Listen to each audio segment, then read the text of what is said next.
السلام عليكم ورحمة الله وبركاته. الحمد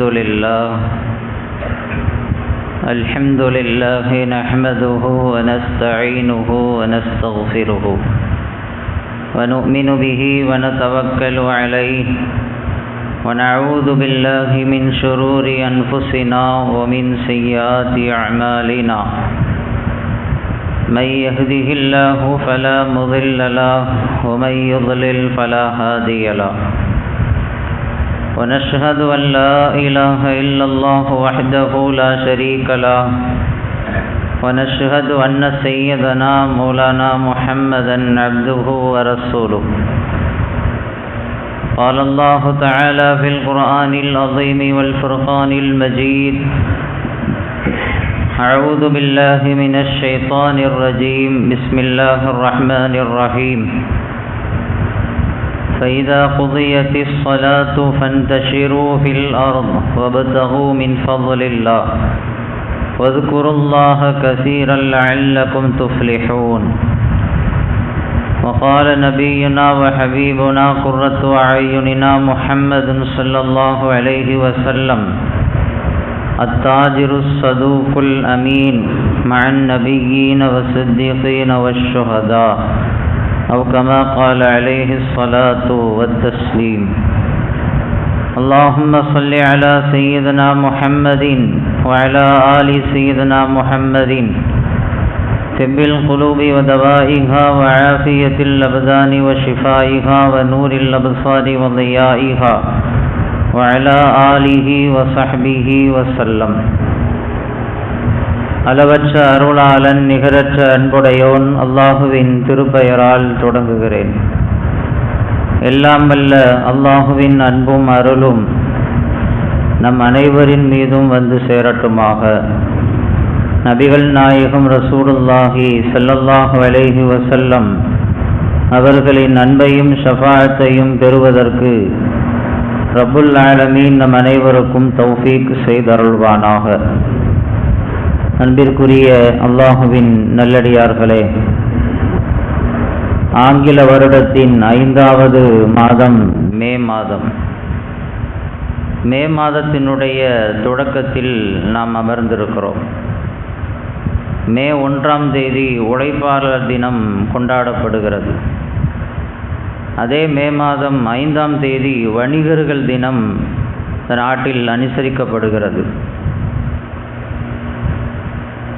தொழிலாளர்களையும் உழைப்பாளர்களையும் வணிகர்களையும் பற்றி பேசுகின்ற, நினைவு கூறுகின்ற இந்த நேரத்தில் உழைப்பை குறித்து, வணிகத்தை குறித்து, உழைப்பாளர்கள் குறித்து, வணிகர்கள் குறித்து இஸ்லாம் என்ன கூறுகிறது,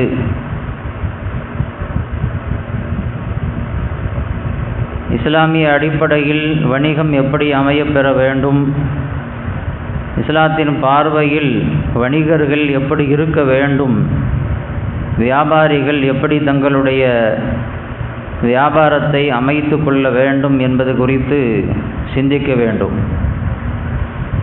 அருமையானவர்களே, நபிகள் நாயகம் ரசூலுல்லாஹி ஸல்லல்லாஹு அலைஹி வஸல்லம் அவர்கள் மனித வாழ்வின் அனைத்திற்குமான முன்மாதிரியாக இருக்கிறார்கள், வழிகாட்டியாக இருக்கிறார்கள். எல்லா விஷயங்களையும் அவர்கள்தான் நமக்கு கற்றுத்தந்தார்கள், சொன்னார்கள், வாழ்ந்து வழிகாட்டினார்கள். எல்லா விஷயத்திற்கும் முன்மாதிரியாக இருக்கக்கூடிய பெருமானார் ஸல்லல்லாஹு அலைஹி வஸல்லம் அவர்கள் சிறந்த வணிகராகவும் இருந்து வாழ்ந்து நமக்கு வழிகாட்டினார்கள். நபித்துவம் கிடைக்கப் பெறுவதற்கு முன்பு நபி ஸல்லல்லாஹு அலைஹி வஸல்லம் அவர்கள் வர்த்தக ரீதியாக, வணிக ரீதியாக சிரியாவிற்கும் யமனுக்கும் அவர்கள் பயணப்பட்டிருக்கிறார்கள். சிரியாவுக்கு 2 முறை வியாபார நிமித்தமாக சென்றிருக்கிறார்கள். யமனுக்கு 4 முறை சென்றிருக்கிறார்கள். சிரியாவுக்கும் மக்காவுக்கும் மத்தியில் சுமார் 1400 கிலோமீட்டர், மக்காவிற்கும் யமனுக்கும் மத்தியில் சுமார் 1200 கிலோமீட்டர். மொத்தமாக பார்த்தால் ஸல்லல்லாஹு அலைஹி வஸல்லம் அவர்கள் மக்காவிலிருந்து சிரியாவுக்கும் மக்காவிலிருந்து யமனுக்கும் அவர்கள் வியாபார நிமித்தமாக வர்த்தக ரீதியாக சுமார் 15,000 கிலோமீட்டர்கள் அவர்கள் பயணம் செய்திருக்கிறார்கள். நவீன வாகன வசதிகள் இல்லாத அந்த காலகட்டத்தில் 15,000 கிலோமீட்டர் அப்படிங்கிறது பெரிய ஒரு தூரம். அப்படி என்றால் ஸல்லல்லாஹு அலைஹி வஸல்லம் அவர்கள் தங்கள் வாழ்வின் ஒரு பெரும் பகுதியை வியாபாரத்திற்காக வணிகத்திற்காக அவர்கள் செலவிட்டிருக்கிறார்கள் என்பது இங்கே நாம் கவனிக்க வேண்டிய ஒரு செய்தியாக இருக்கிறது. அரபக வணிகர்கள் சிரியாவிற்கும் யமனுக்கும் அவர்கள் வியாபாரம் செய்வார்கள். அந்த வியாபாரத்தில் இடைத்தரகர்களை அவர்கள் நியமித்துக் கொள்வார்கள். அவங்கள்ட்ட பொருள் கொடுத்து விடுவாங்க, இவங்க போய் அங்கே வியாபாரம் செஞ்சுட்டு அதற்கான லாபத்தை எடுத்துட்டு வரணும். ஒரு குறிப்பிட்ட மாதத்தில் ஷாமுக்கு பயணம் செய்வார்கள், ஒரு குறிப்பிட்ட மாதத்தில் யமனுக்கு பயணப்படுவார்கள் வியாபார நிமித்தமாக. இப்படி அரபிய வணிகர்களால் அனுப்பப்படுகின்ற அந்த இடைத்தரகர்கள் என்ன செய்வாங்க அப்படின்னு சொன்னால், அவங்களுக்கு இஷ்டப்படி விலையை ஏற்றி வச்சு வியாபாரம் செய்கிறது. வியாபாரம் செஞ்சு லாபத்தை கொண்டு வரும்பொழுது அதில் கணிசமான தொகையை சுருட்டிடுறது. சுருட்டிட்டு மீதி உள்ளதை தான் அந்த வணிகர்கள்ட்ட கொடுக்கிறது. இப்படி நீதியும் நேர்மையும் நியாயமும் நாணயமும் நம்பிக்கையும் இல்லாமல் போன அந்த காலகட்டத்தில் தான் பெருமானார் ஸல்லல்லாஹு அலைஹி வஸல்லம் அவர்கள் மிகவும் நீதியோடும் நேர்மையோடும் நாணயத்தோடும் நம்பிக்கையோடும் இறையச்சத்தோடும் அவர்கள் அந்த வியாபாரத்தில் ஈடுபட்டார்கள். வியாபாரத்தில் அவர்களுக்கு இருந்த அந்த நுண்ணறிவு, அவர்களுக்கு இருந்த அந்த அசாத்தியமான திறமை, இறைவனுக்கு அஞ்சி நடக்கக்கூடிய அந்த நிலை, உண்மை பேசி வியாபாரம் செய்யக்கூடிய அந்த வியாபார நுணுக்கம், இதுதான் அன்றைக்கு இருந்த மக்களை கவர்ந்தது. பெருமானார் ஸல்லல்லாஹு அலைஹி வஸல்லம் அவர்கள் நம்பிக்கைக்குரியவர், உண்மையாளர் என்ற பட்டத்தையும் பெற்றுக் கொடுத்தது. பெருமானாரிடத்தில் இருந்த அந்த குணத்தை பார்த்துத்தான் ஹதீஜா அம்மையார் ஸல்லல்லாஹு அலைஹி வஸல்லம் அவர்களை மணமுடிக்க வேண்டும் என்று ஆசைப்பட்டார்கள். ஹதீஜா அம்மையாரிடத்திலும் ஸல்லல்லாஹு அலைஹி வஸல்லம் அன்னவர்கள் அவர்கள் ஒரு வியாபாரியாக அவர்கள் இணைந்து செயல்பட்டு இருக்கிறார்கள். சிரியாவுக்கு அனுப்பி வச்சாங்க ஹதீஜா அம்மையார் பெருமானார் ஸல்லல்லாஹு அலைஹி வஸல்லம் ஒரு வணிகத்திற்காக. கூட தன்னுடைய அடிமை மைசராவை அனுப்பி வச்சாங்க. போயிட்டு திரும்பி கேட்டாங்க, எப்படி வியாபாரம் இருந்தது? அந்த வியாபாரத்தில் அந்த வணிகத்தில் பெருந்த அளவுக்கு லாபம் கிடைத்ததோடு அந்த வியாபாரத்தில் இருக்கக்கூடிய ஒரு சமயத்தில் கூட அவர்கள் பொய் சொல்லவில்லை, ஏமாற்றவில்லை. குறுக்கு வழியில் பொருளாதாரத்தை ஈட்ட வேண்டும் என்று அவர்கள் சிந்திக்கவில்லை. அதற்கான காரணத்தை அவர்கள் தேடவில்லை. இறையச்சத்தோடும் ஒழுக்கத்தோடும் பேணுதலோடும் அந்த வியாபாரத்தை அவர்கள் செய்து அதிக லாபத்தை ஈட்டி வந்தார்கள். ஸல்லல்லாஹு அலைஹி வஸல்லம் அவர்கள் அந்த குணத்தை பார்த்து, அவர்களிடத்தில் இருந்த அந்த நாணயத்தை பார்த்து, நம்பிக்கையை பார்த்துத்தான் இவர்களை தன் வாழ்க்கை துணையாக ஆக்கி கொள்ள வேண்டும் என்று அன்னை ஹதீஜா ரலியல்லாஹு தஆலா அன்ஹா ஸல்லல்லாஹு அலைஹி வஸல்லம் நபியத்துவத்திற்கு முன்பே அவர்களை திருமணம் முடித்து தன்னுடைய கணவராக ஆக்கி கொண்டார்கள் என்று நமக்கு தெரியும். வணிகர்களிடத்தில் இருக்க வேண்டிய முதல் பண்பு என்ன அப்படின்னு சொன்னா, நீதியோடு வியாபாரம் செய்யணும், நேர்மையா இருக்கணும், வியாபாரத்தில் உண்மையா இருக்கணும், பொய் சொல்லி வியாபாரம் செய்யக்கூடாது, ஏமாத்துற மாதிரி வியாபாரம் செய்யக்கூடாது, மோசடி செய்யக்கூடாது, குறுக்கு வழியில பொருளாதாரத்தை தேட வேண்டும் என்று முற்படக்கூடாது. ஷரியத்து ஒவ்வொரு விஷயத்திற்கும் நமக்கு வழிகாட்டுதலை வழங்கி இருக்கிறது, எப்படி நடக்கணும்னு சொல்லி நமக்கு தெளிவுபடுத்தி இருக்குது. அந்த வகையில வியாபாரம் எப்படி செய்யணும் அப்படிங்கிறதையும் இஸ்லாம் தெளிவா நமக்கு சொல்லி தந்துருச்சு. வியாபாரிகள்கிட்ட அந்த நாணயம் இருக்க வேண்டும், நேர்மையா வியாபாரம் செய்யணும், பொய் சொல்லி வியாபாரம் செய்யக்கூடாது, வந்தவங்களை ஏமாற்றக்கூடாது, மோசடி செய்யக்கூடாது. இந்த பண்பு வணிகர்கள் அத்தனை பேரிடத்திலும் இருக்க வேண்டும் என்று இஸ்லாம் சொல்கிறது.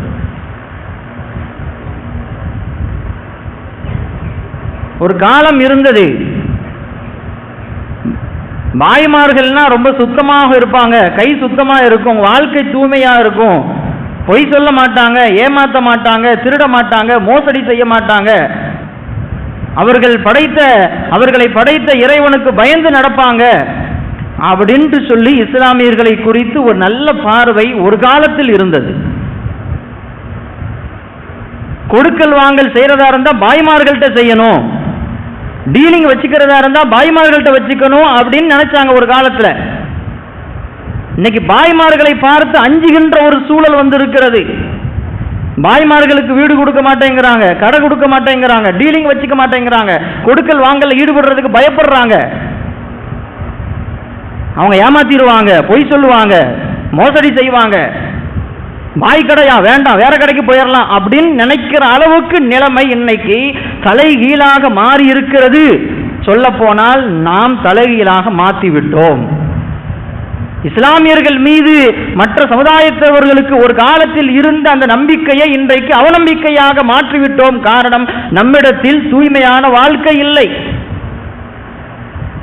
வியாபாரத்தில் ஒழுக்கம் இல்லை, பேணுதல் இல்லை, இரையச்சம் இல்லை. நம்பிக்கையோடு வியாபாரம் செய்ய வேண்டும், யாரையும் ஏமாற்றணும் நினைக்க கூடாது.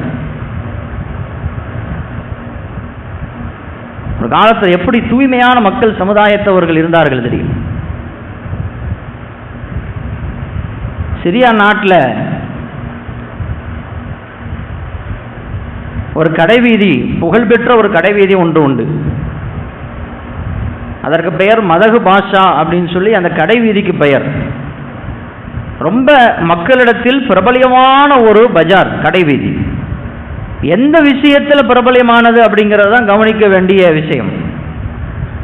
அங்கே இருக்கக்கூடிய வியாபாரிகள், வணிகர்கள் யாரையும் ஏமாற்ற மாட்டார்கள், பொய் சொல்ல மாட்டார்கள். அவங்க கை ரொம்ப சுத்தமாக இருக்கும், அவங்க வாழ்க்கை ரொம்ப தூய்மையாக இருக்கும், அவங்கள நம்பி எதையும் செய்யலாம், எதையும் கொடுக்கலாம் அப்படின்ட்டு சுற்று வட்டாரத்தில் இருக்கக்கூடிய, ஏன் பக்கத்து நாடுகளில் இருக்கக்கூடியவர்கள் கூட அந்த கடைவீதியை புகழ்ந்து பேசுவார்கள்.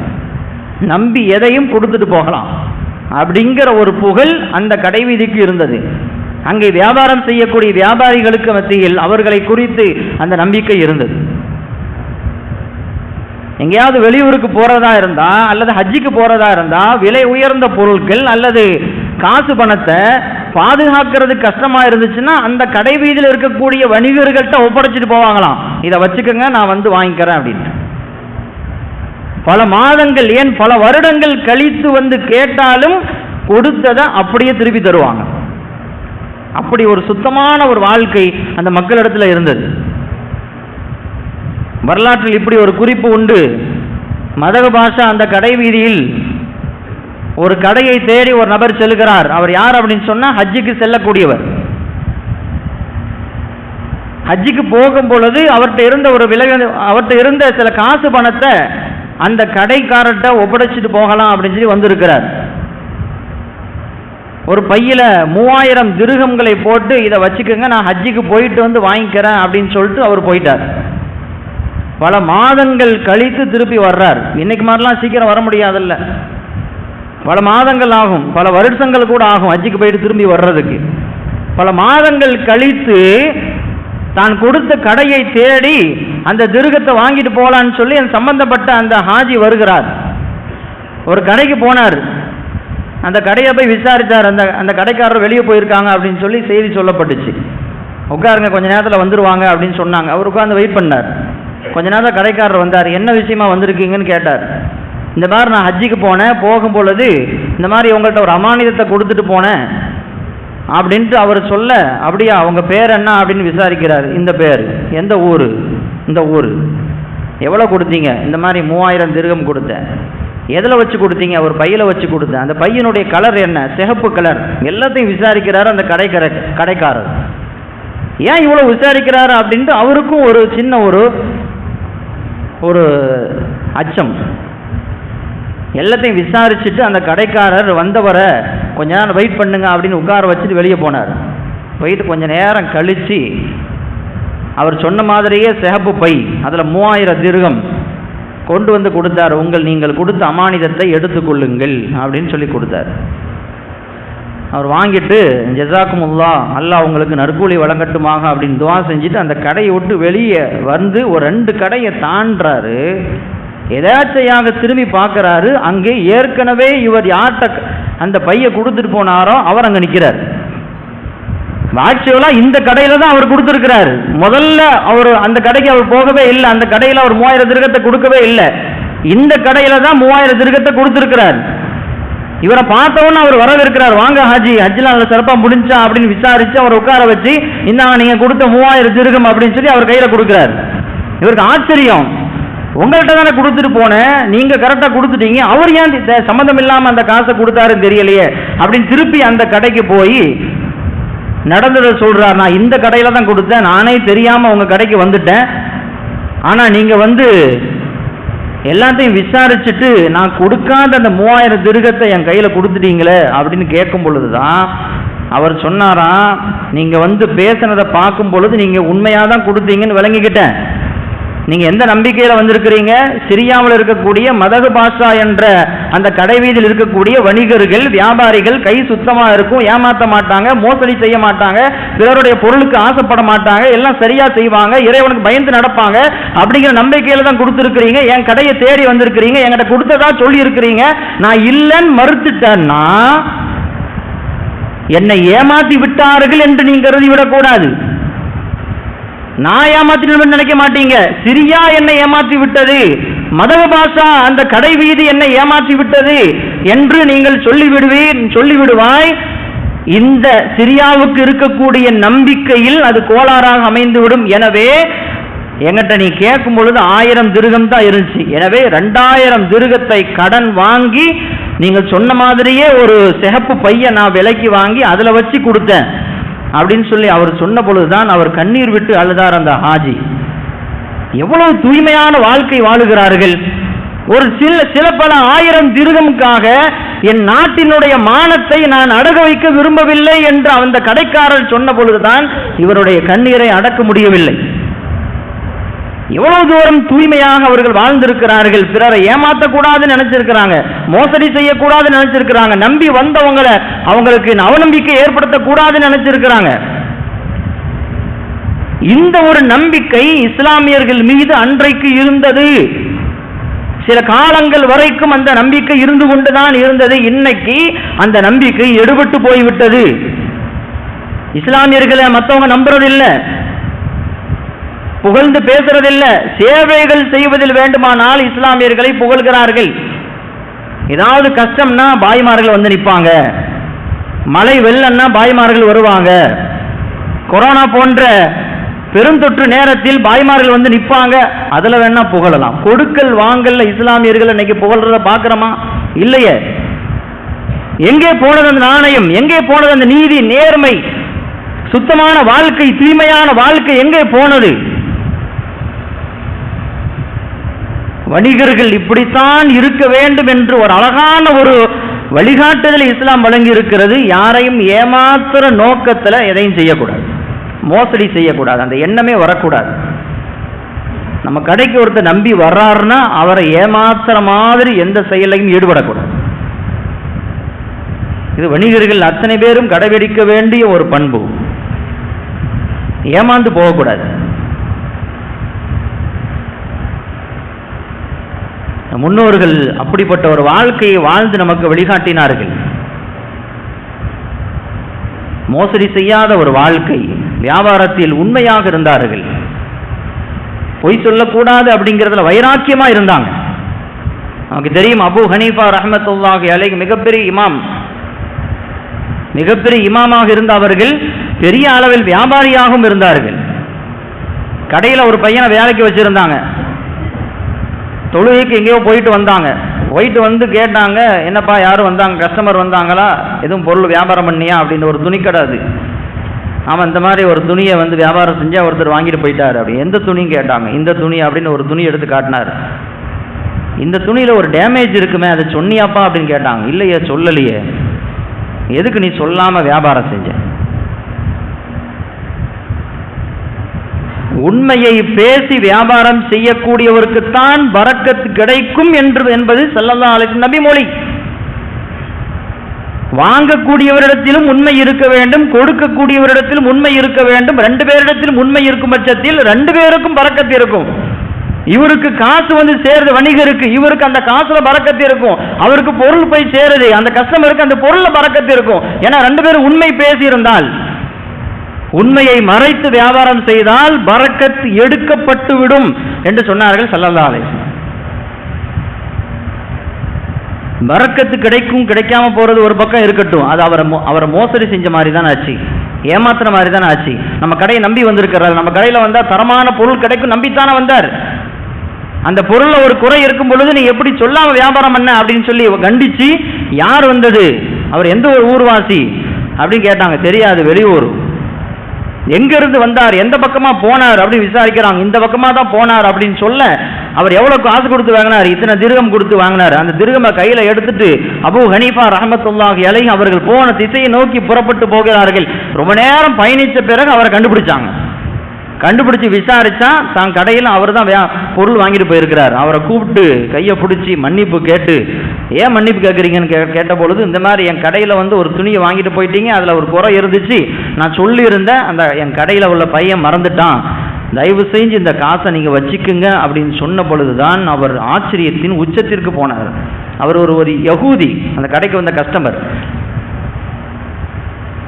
ஒரு சின்ன ஒரு பொருள், அதில் இருக்கக்கூடிய குறையை சொல்லாம வியாபாரம் செஞ்சதற்காக இவ்வளவு தூரம் பயணப்பட்டு என்னை தேடி வந்து காசை ரிட்டர்ன் பண்றீங்க அப்படின்னா எவ்வளவு ஒரு பரிசுத்தமான வாழ்க்கை உங்கள்கிட்ட இருக்குது, எப்படி இந்த பரிசுத்தமான வாழ்க்கை வந்தது என்று கேட்ட பொழுது இஸ்லாம் எங்களுக்கு கற்றுக் கொடுத்தது. நாங்கள் உயிருக்கும் மேலாக மதிக்கக்கூடிய பெருமானார் ஸல்லல்லாஹு அலைஹி வஸல்லம் அவர்கள் இப்படித்தான் நாங்கள் வணிகம் செய்ய வேண்டும் என்று கற்றுக் கொடுத்தார்கள். குறைய மறைச்சு வியாபாரம் செய்யக்கூடாது. ஒன்று தரமான பொருள் வியாபாரம் செய்யுங்க, இல்ல தரமற்ற பொருள்னா அதை சொல்லி வியாபாரம் செய்யுங்க. இது சுமாராக தான் இருக்கும், உங்க விருப்பப்பட்டா வாங்கிக்கோங்க அப்படின்னு சொல்லுங்க. இல்லைன்னா தரமான பொருளையே வியாபாரம் செய்யுங்க. வந்திருக்கக்கூடியவர் தரமான பொருள் என்று நினைத்து வந்திருக்க நாம் தரமற்ற பொருளை வியாபாரம் செய்தால் அதற்கு பெயர் தான் மோசடி, அதற்கு பெயர் தான் ஏமாற்று. அவர்களுடைய அந்த பரிசுத்தமான நிலையை பார்த்து அந்த யூதர் அப்பொழுதே இஸ்லாத்தை ஏற்றுக்கொண்டார். கலிமாச்சு. இஸ்லாம் எவ்வளவு ஒரு அழகான ஒரு வாழ்க்கையை கற்றுத்தருகிறது, யாருக்கும் மோசடி செய்யாத ஒரு வாழ்க்கையை கற்றுத்தருகிறதே. தெரிந்தே மோசடி நடந்து கொண்டிருக்கக்கூடிய காலகட்டத்தில் தெரியாமல் நடந்த ஒன்றிற்காக நம்மை தேடி வந்து மன்னிப்பு கேட்டு நம்மிடத்தில் அந்த பொருளை திருப்பி கொடுக்கிறார் என்றால் இது நிச்சயமாக அவருக்கு அந்த தீன் மட்டும்தான் கற்றுக் கொடுத்திருக்க வேண்டும், பெருமானார் ஸல்லல்லாஹு அலைஹி வஸல்லம் அவர்கள் தான் கற்றுக் கொடுத்திருக்க வேண்டும் என்று சொல்லி இந்த தீன் சத்தியமானது என்று விளங்கி இஸ்லாத்தை ஏற்றுக்கொண்டார். நம்முடைய செயல்பாடுகளால், நாம் நடந்து கொள்கின்ற நடைமுறைகளால் இஸ்லாத்திற்கும் இஸ்லாமியர்களுக்கும் புகழையும் நன்மதிப்பையும் தேடித்தர வேண்டும். அத்தகைய செயல்பாடுகளாக நம்ம செயல்பாடு இருக்கணும்.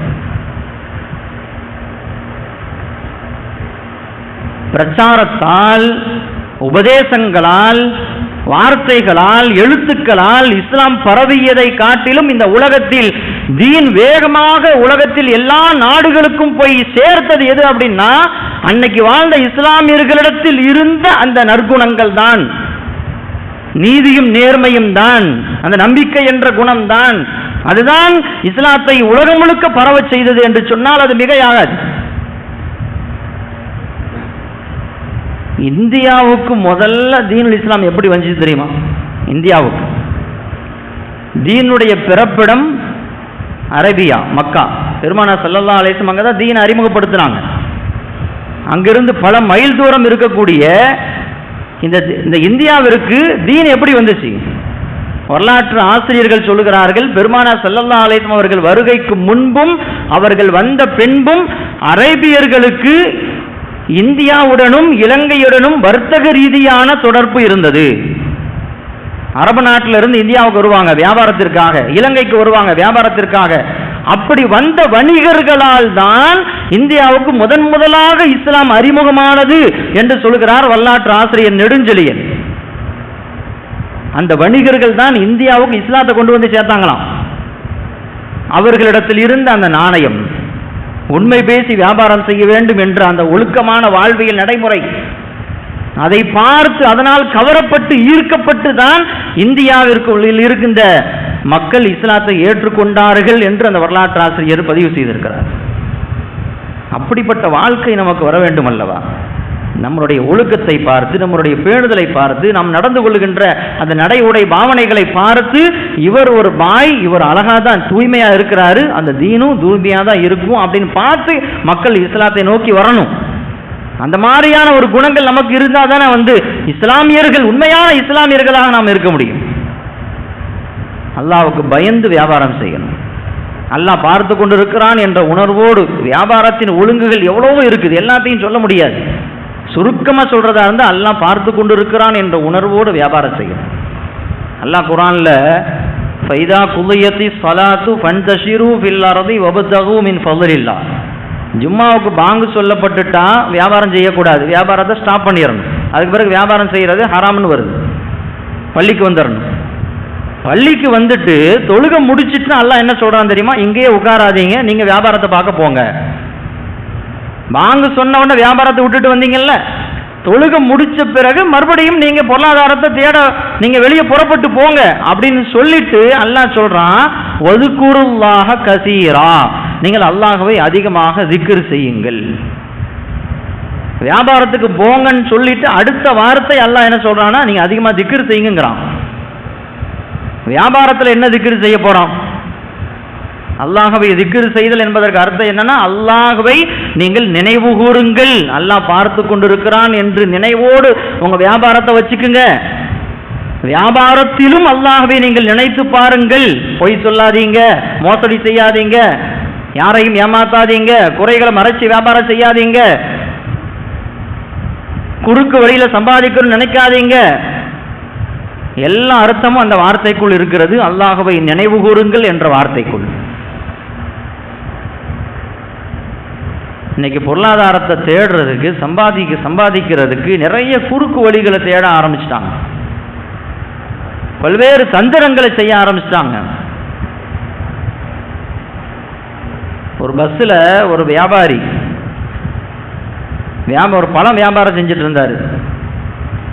ஒரு ஆப்பிளோ ஆரஞ்சோ ஏதோ ஒரு பழம், ஒரு பழம் 40 ரூபா அப்படின்னு சொல்லி சொன்னார். பொதுவாக என்ன செய்வாங்க, ஏதாவது ஒரு ரேட்டு சொன்னாங்கன்னா கொஞ்சம் குறைச்சி கொடுங்க அப்படின்னு கேட்போமா இல்லையா? அந்த மாதிரி பஸ்ஸில் உள்ளவங்க கேட்டிருக்கிறாங்க, ஒரு 35 ரூபா போட்டு கொடுங்க வாங்கிக்கிறோம் அப்படின்னு சொன்னாங்க. இல்லை, முடியாது, 40னா 40 தான், அதுலேருந்து நான் இறங்கி வரவே மாட்டேன், 40 ரூபாய்க்கு தான் கொடுப்பேன். இப்படி சொன்னால் யார் வாங்குவா? கட்டன் டேட்டராக இருந்தால் யாரும் வாங்க மாட்டாங்க. கொஞ்சமாச்சு குறைச்சி கொடுத்தா தானே வாங்குவாங்க. யாரும் வாங்கலை. அவர் அப்படியே பழக்கூடிய தூக்கிட்டு கீழே இறங்கிட்டார். அதுக்கு பிறகு இன்னொரு இளைஞர் வந்தார். முதல்ல ஒரு பெரியவர், அடுத்து ஒரு இளைஞர் வந்தார். அவரும் அதே பழக்கூட தான். எவ்வளோன்னு கேட்டால் 40 ரூபான்னு சொன்னார். எல்லாரும் ஒரு 5 ரூபா குறைச்சி கொடுங்கன்னாங்க. சரி 35 ரூபாய்க்கு கொடுக்குறேன் அப்படின்னு சொன்னோன்னா எல்லாரும் வாங்கிட்டாங்க. கூடையே காலி ஆயிடுச்சு. இதை ஒருத்தர் பார்த்துக்கிட்டே இருந்தார். நேரம் அந்த பெரியவர்கிட்ட போனார். இந்த மாதிரி உங்களுக்கு அடுத்து அந்த இளைஞர் எவ்வளோ அழகான ஒரு வியாபாரம் செஞ்சார் பார்த்தீங்கன்னா, 40 ரூபான்னு சொன்ன இடத்துல ஒரு 5 ரூபா கம்மி பண்ணுங்கன்னு சொன்னோன்னா 35 ரூபாய்க்கு கொடுத்துட்டாரு. கூட காலி ஆயிடுச்சு, வியாபாரம் நடந்துருச்சு.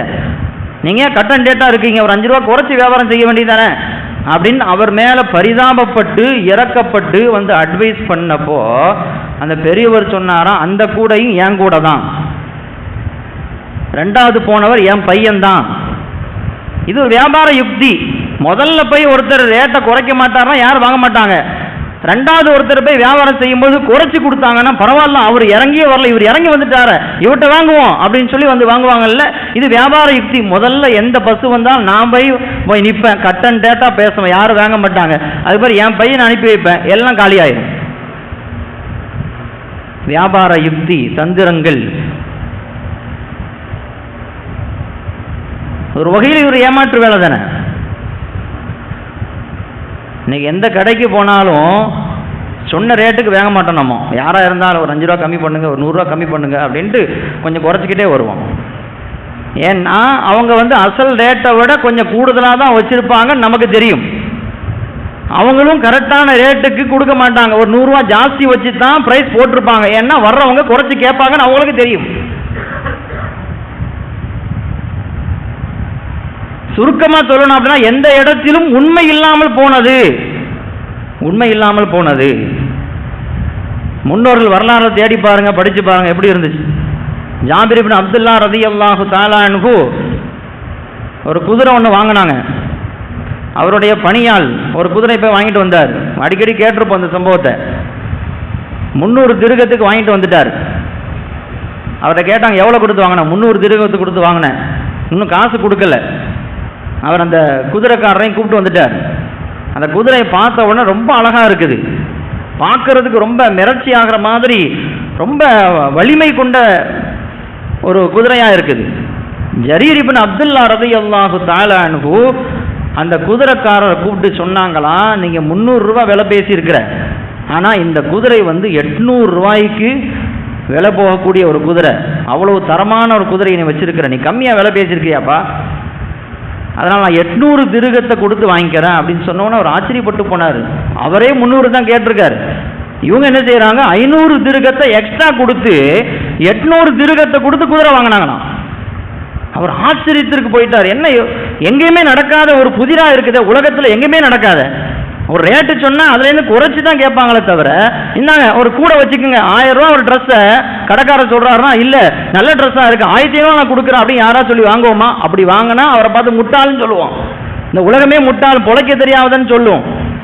ஜரீர் பின் அப்துல்லா ரலியல்லாஹு தஆலா அன்ஹு அவர் சொன்ன விலையிலிருந்து 500 திரகத்தை எக்ஸ்ட்ரா கொடுத்து வாங்குறாரு.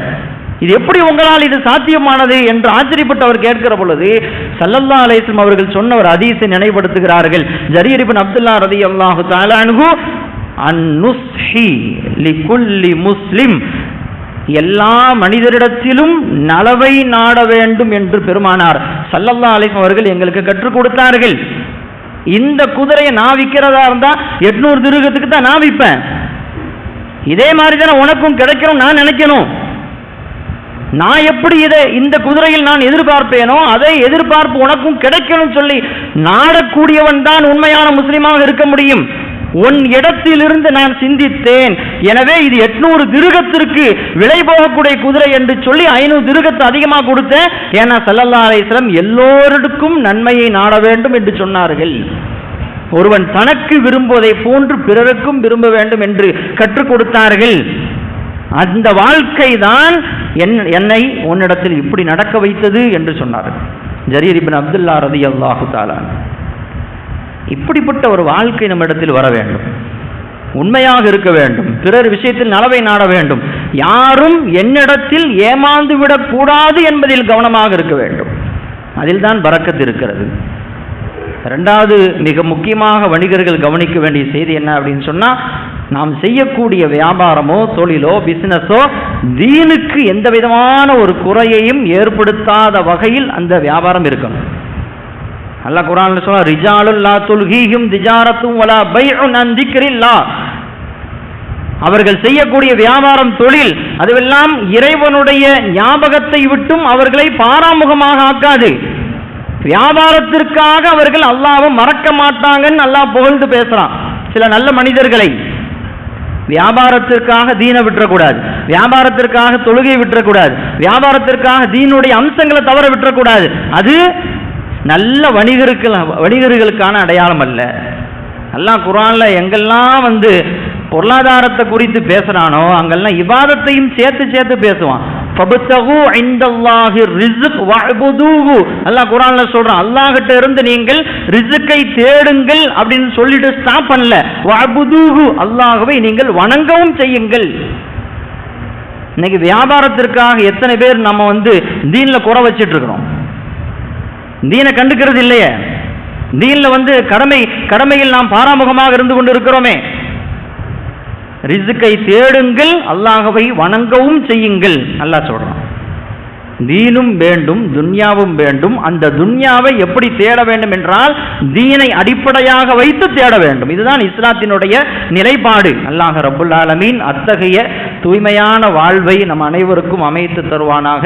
இஸ்லாம் பெருமானார் ஸல்லல்லாஹு அலைஹி வஸல்லம் அவர்கள் எப்படி வியாபாரம் செய்ய வேண்டும், வணிகம் செய்ய வேண்டும் என்று சொன்னார்களோ, வாழ்ந்து வழிகாட்டினார்களோ, அத்தகைய வணிகர்களாக அல்லாஹ் ரப்புல் ஆலமீன் நம்மை ஆக்கி அருள் புரிவானாக.